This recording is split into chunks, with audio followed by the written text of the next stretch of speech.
Welcome to the Murphy, Sam, and Jodi After the Show podcast. And you know how sometimes when one thing goes wrong, the timing of everything is suddenly it becomes a sequence of things. Domino effect. Yes, and you're wondering, why? Why are all these things happening at the same time?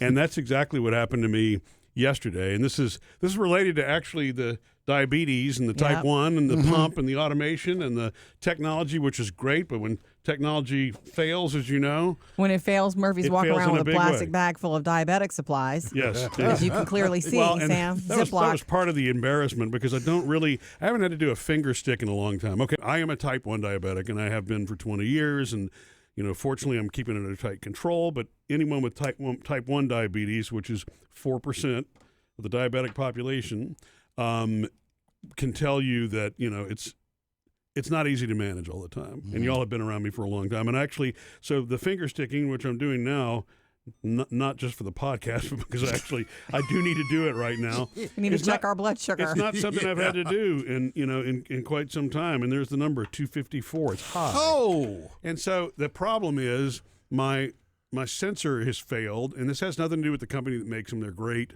They're a great company. The sensors usually work with no problem. The transmitters work, but I had the perfect storm that happened the other day.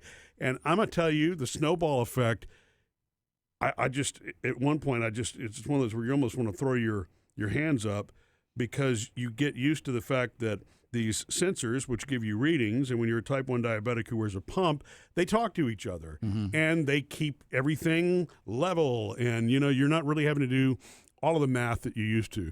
Well, you're not having to also give yourself manual shots, and you're not having to manually check your blood sugar. It knows. On a regular basis, that's correct. And I've been a pump wearer for about 20 years, but, the CGM thing, the continuous glucose monitor transmitter deal, is 6 years old maybe. And so it's really good with tight control. But, yes, I don't have to finger stick like I was, 20, 25 times a day, Jodi, as you remember. Your fingers used to look so mangled. They were just scarred. Yeah. And when you stopped, pricking your fingers every day and we went to this new method of it reading, your fingers got better. And now I can see they're raw again. Yeah. So, just from one day. And it doesn't hurt me when I have to do that. But the point is, the automation, or the whatever you want to call it, the not automation. What's the word I'm looking for here? There's the continuous measurement. All the technology, I guess, is what word I'm looking for. I realized what a delicate balance that is because it's doing all of the math. And when it stopped working, and I didn't have any other supplies, that's what I meant by perfect storm. I didn't have my usual replacements. That's for a whole other reason. It's not my fault. Don't look at me, Sam. It has nothing to do with Jodi. Yeah, it has nothing to do with something that got swept into a drawer somewhere or stuck in a freezer. Right. That's true. But fortunately, I've always kept my backup. The finger stick, all of that, when I need it, because at some point you do need it. The reason it's in a Ziploc bag is I threw away the original case because I didn't think I don't really use this anymore. So I look like I'm walking around with illicit things, you know what I mean? You should write diabetes bag on there. So there's no question. That's another reason I think your sugar is high today. It's harder to manage this way. That's correct. That's one reason you can't get your sugar back to a happier level because you're doing it manually again. Yes, exactly. And so when is this going to be fixed? I'm supposed to be getting a new sensor, by FedEx today. So, okay. So I should be good to go. If this it all afternoon. works. Yeah. But so the high, you want to manage against the highs because long term that can cause the complications. But the thing you really, really, really have to watch out for in the immediate present is lows. Low blood sugar can take you out. It can make you incoherent. It can make you comatose, honestly, depending on how low it goes. Yeah. And I've been fortunate that it's never gone that low, but it's certainly low enough where you're disoriented, you're confused, sweating profusely, just like when I met Jodi for the first time. Why? Yes. Okay, well, hang on here, though. I'm just kidding. You just said it's 255. Now, I've seen you before with numbers that high, and you go into, I need to do this, and I need to do that, and so yet you're sitting here right now chit-chatting with us when you... Well, I just dosed just now. Okay, good. Yeah, whenever you saw that now, I just dosed. All right. And I do some insulin. And I feel it a little bit, in my hands. But... But anyway, what happened to me yesterday is I eat lunch like I normally do, and I worked out early. I was going to go, do an early workout. Well, because I'm doing all of this manually, I'm not really sure how I wound up with too much insulin, again, because I'm smart. I actually do pay attention to what I'm doing, but the pump is not set up to do things manually right now. My life is not really set up to do things manually. And your life, right? Yeah. Is what you said? Okay. Yeah, I didn't say. Sounded like you said wife. No, I didn't say wife. I said life. Yeah. I can't get Jodi to do anything. So I'm going to work out, and I work out with it's a different kind of workout because it kind of has a physical therapy kind of benefit to it because of all the neck stuff. Mm-hmm. And so the person that I'm working out with, her name's Emily. She's great. I'm checking my sugar, finger stick before I go in.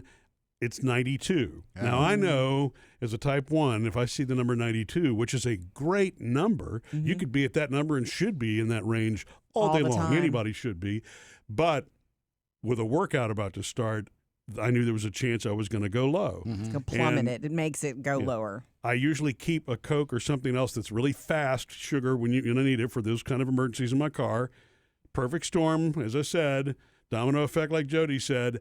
Nothing in my car. I literally had nothing in my car. And I'm like, how did that happen? Wait a second. Let's go back about a week or so. Didn't you just get 2 boxes of supplies? Well, but that's all up here. That's for work. That's for the radio station. Well, that's Jodi, I know what you need to do for Father's Day. Well, no, that was his Valentine's. The car box. His Valentine's gift was a box full of stuff to treat low blood sugars with to please keep at work. Yeah.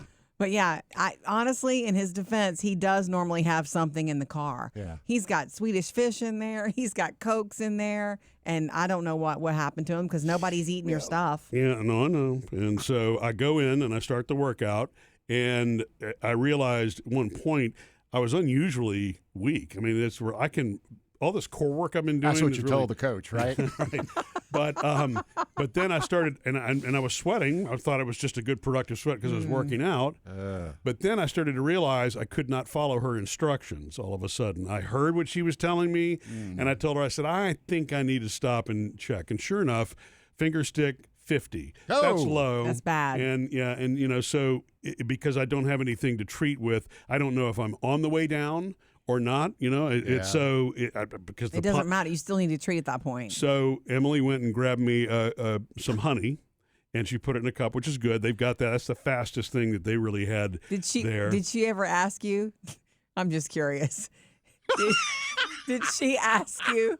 Do you normally keep something on you? Because she probably was thinking, this dude needs to keep something on him. No, she's very kind, and was I'm very, sure very she's kind. I know she saved your butt yesterday. Can we stop the workout for a second while I slam a Coke? Yeah, she actually did because this is an exercise facility. Everything they had was pretty much diet. You know what I mean? It's like there's 0 calories in this and 5 calories in that. I'm like, so thank God there was honey. And I'm not going to do this again. I've learned my lesson. I'm going to take it with me. When I'm wearing the pump, that's never an issue. And by the way, I was still wearing the pump. I put it in what's called exercise mode, which does reduce the amount of insulin, but it doesn't, again, I guess I gave too much insulin at lunchtime. So the point is, this is much to manage. This is a 1-hour session. And I'm like, okay, I just need a minute to recover. And I get up and I start doing, this balancing thing. It's a glute stretch where you've got one leg in the air and you're holding a stick with the other. It involves a lot of balance. Whoa, wait. Okay. Yeah. I got the picture. Okay. Yeah, right. And so, but then I realized again, it's like, I'm so weak. What the heck? And I said, okay, let me check again. Finger stick 42. Ooh. That's low, and that now we're in a danger zone. I realize I'm not going to be able to complete this workout, and I'm 30 minutes in, and I really felt like I was wasting her time. I felt so bad about that. And I have to ask a dumb question: how much honey does it take? Because I'm thinking you're going to have to just keep spooning it in. The whole bear. It's a lot to get it to pull that number up. It was a lot. And actually it wound up being, I think she knew the math on all this. A quarter of an ounce is, not a quarter of an ounce, I'm sorry, a quarter of a cup is 50 grams of carb or something. But I needed 3 of them. I mean, whatever I did was like. We need to buy some honey and replace it. It's a lot of honey. And Can you drink that much honey, though, without it? No, it upset my stomach pretty bad. But domino effect, remember? But my sugar came up. My sugar is back. I mean, so I mean, I got home and by the way, I didn't even get to finish the workout. We sat there talking while I was guzzling honey, and she was looking for everything she could find. I think I've got some fruit snacks upstairs, and so I went up with mints and fruit snacks and honey, and and I'm sure everybody else in the place is like, "What this is this dude's problem?" But but when you have a low blood sugar, it's literally at that level. I can't get behind the wheel and drive. That would be a really big mistake, you know? And so I needed the 30 minutes to recover. So by the time I felt good enough to walk out, and this is the weird part. Like, get him out of here. Got out of that workout, didn't he? Yeah, and actually, Jodi, I told Emily that the person I work out with, that you were there when I gave my first shot. And I explained that to her. I said, nobody knows this routine better than Jodi. Jodi can spot it. She knows the things I do right, the things that I might miss on. But anyway, but I was explaining that this is, you're used to that. And I explained to her, this is normal to Jodi. I said, I'm sorry, this is type 1. This is not going to happen very often. This may be the last time you ever see this because all of my stuff just wasn't working. But this is what it was like before all the technology, is the hit and miss kind of junk that a type 1 diabetic would go through. And it's so embarrassing because I literally I just couldn't do anything.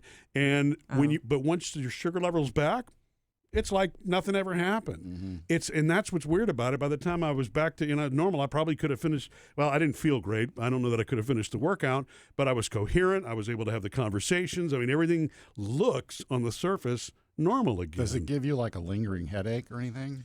I don't know. So yesterday, I think it was probably the combination of that much honey, and thank God for it, because that's what kept me from crashing out or comatose or whatever. But what was the question again? I'm sorry. You want to go ahead and check that again while we're at it? Let's check it again. I literally forgot. That was very good. Oh.